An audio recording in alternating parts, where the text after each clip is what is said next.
नमस्ते दोस्तों, आपका स्वागत है मेरे चैनल पर। आज मैं आपके लिए लेकर आई हूँ करवा चौथ की कथा। आप सभी को करवा चौथ की बहुत बहुत शुभकामनाएं। तो चलिए करवा चौथ की कहानी शुरू करते हैं। करवा चौथ की कहानी सुनना बहुत ही ज़रूरी है, इससे अखंड सौभाग्य मिलता है। तो करवा चौथ की कहानी सुनने से पहले सभी महिलाएं इकट्ठा होकर के कहानी सुने और शिव जी के पूरे परिवार की एक फ़ोटो रखें, एक लोटा पानी का लें और हाथ में कुछ चावल के दाने या गेहूं के दाने तथा साथ में दूध भी रखें। सीधे हाथ में रख करके मुट्ठी बंद कर लें और कथा सुने। चलिए कथा शुरू करते हैं। बहुत समय पहले की बात है। एक साहूकार के 7 बेटे और उनकी एक बहन थी जो सभी की लाडली थी। एक बार उनकी बहन ससुराल से मायके आई हुई थी, जहां उसने अपनी भाभीयों के साथ करवा चौथ का व्रत रखा। लेकिन शाम होते होते वह भूख से व्याकुल हो उठी। सभी भाई खाना खाने बैठे और उन्होंने अपनी बहन से खाने का आग्रह किया, लेकिन बहन ने बताया कि उनकी आज करवा चौथ का निर्जला व्रत है और वह खाना सिर्फ चांद के दर्शन कर और उसे अर्घ्य देकर ही खा सकती है। चूँकि चंद्रमा अभी तक नहीं निकला है, इसलिए वह भूख प्यास से व्याकुल हो उठी। सबसे छोटे भाई से अपनी बहन की ये हालत देखी नहीं गई और उसने दूर पीपल के पेड़ पर एक दीपक जलाकर छलनी की ओट में रख दिया। दूर से देखने पर वह चांद जैसा प्रतीत हो रहा था। इसके बाद भाई अपनी बहन को बताता है, देखो चांद निकल आया, तुम उसे अर्घ्य देकर भोजन कर सकती हो। बहन ने खुशी से चांद को देखा और उसे अर्घ्य देकर खाने बैठ गई। वह जैसे ही पहला टुकड़ा मुंह में डालती है तो उसे छींक आ जाती है। दूसरा टुकड़ा डालते ही उसे उसमें बाल निकल आता है और जैसे ही वह तीसरा टुकड़ा मुंह में डालने को होती है तो अपने पति की मृत्यु का समाचार मिलता है। वह बौखला जाती है। उसकी भाभी उसे भाई द्वारा की गई हरकत की सच्चाई बताती है कि उसके साथ ऐसा क्यों हुआ। करवा चौथ का व्रत गलत तरीके से टूटने के कारण देवता उससे नाराज हो गए हैं और उन्होंने ऐसा किया है। सच्चाई जानने के बाद वह निश्चय करती है कि वह अपने पति का अंतिम संस्कार नहीं होने देगी और अपने सतीत्व से उन्हें पुनः जीवन दिलाकर रहेगी।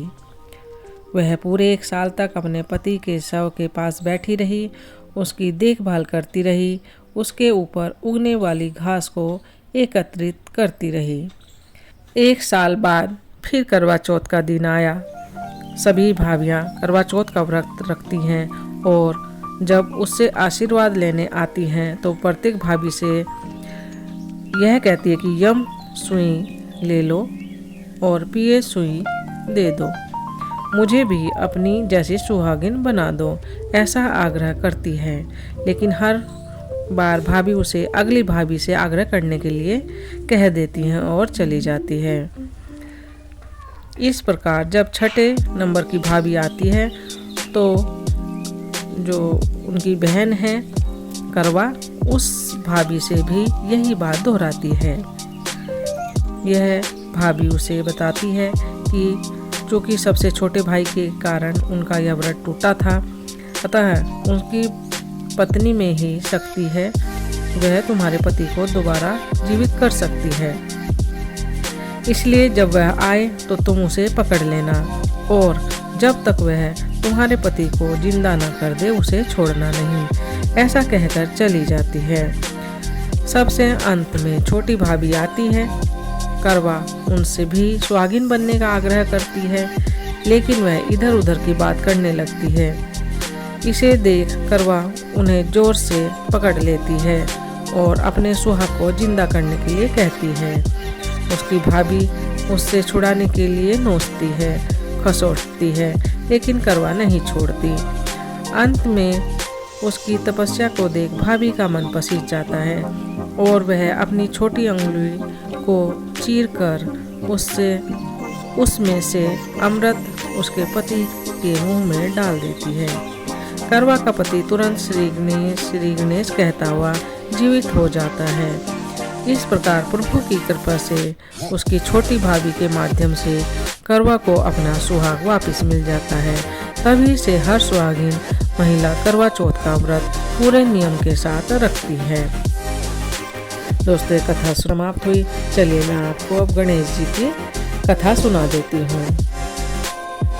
एक बहुत गरीब अंधी बुढ़िया माई थी। उनका एक छोटा सा परिवार था। उसमें उनका एक बेटा और बहू थी। बुढ़िया माई भगवान गणेश जी की पूजा किया करती थी। वह बहुत श्रद्धा से पूजा करती थी। एक रोज गणेश जी बुढ़िया के पास आए। बोले, बुढ़िया माई, तू मेरी बहुत पूजा करती है, मैं तेरे से बहुत खुश हुआ, तो जो मांगना चाहती है मांग ले। बुढ़िया बोली, महाराज, मुझे तो कुछ मांगना नहीं आता है, मैं अपने बहू बेटे से पूछकर बताऊंगी। तो वह अपने बहू बेटे से बोली, आज मुझे प्रभु विनायक बाबा ने स्वयं दर्शन दिए और उन्होंने वर मांगने के लिए कहा। मुझे तो पता ही नहीं क्या मांगना चाहिए, तो तुम दोनों ही कुछ सोच समझकर बताओ क्या मांगना चाहिए, तो कल वह फिर आएंगे। बेटे ने कहा, माँ धन दौलत मांग ले। और फिर अपनी बहू से पूछा तो वह बोली कि सासू जी, हमारी शादी को काफ़ी समय हो गया है और आपको पोता भी चाहिए, तो क्यों ना पोता मांग लो। तो बुढ़िया माई ने सोचा कि यह दोनों अपने मतलब की चीज़ मांग रहे हैं। सोचा मेरी प्यारी सहेली से पूछती हूँ तो सही ही सलाह देगी। पड़ोसन से जाकर कहा कि मुझे विनायक जी ने कहा है कि कुछ मांग ले। तो मैंने अपने बहू बेटे से पूछा तो उन्होंने कहा धन मांग ले, बहू ने कहा पोता मांग ले। तब पड़ोसन बोली कि ना तू धन मांग ना तू पोता मांग, तू थोड़े दिन तो जिएगी, तो तू आंखें मांग ले। तो पड़ोसन की बात नहीं मानी। सरल सी बुढ़िया माई घर पर जाकर सोचने लगी, ऐसा क्या वरदान लिया जाए कि बेटा बहू भी खुश हो जाए और मेरे मतलब की बात भी हो जाए। अगले दिन फिर गणेश जी आए और बुढ़िया माँ से बोले, बुढ़िया माँ आज मांग ले जो मांगना है।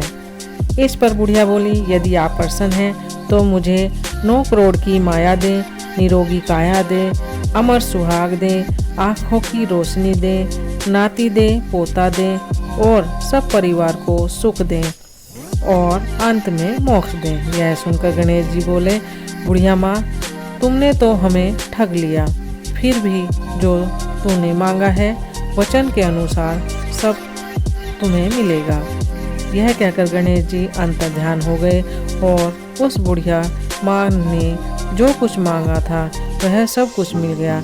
हे गणेश जी महाराज, जैसे तुमने बुढ़िया को सब कुछ दिया वैसे ही सबको देना। कथा यहीं समाप्त हुई। अगर आपको मेरी कहानी अच्छी लगी तो ज़्यादा से ज़्यादा लोग लाइक करें, शेयर करें और सब्सक्राइब जरूर करें और आगे मेरे चैनल को देखते रहें और नई नई व्रत कहानियाँ सुनते रहें।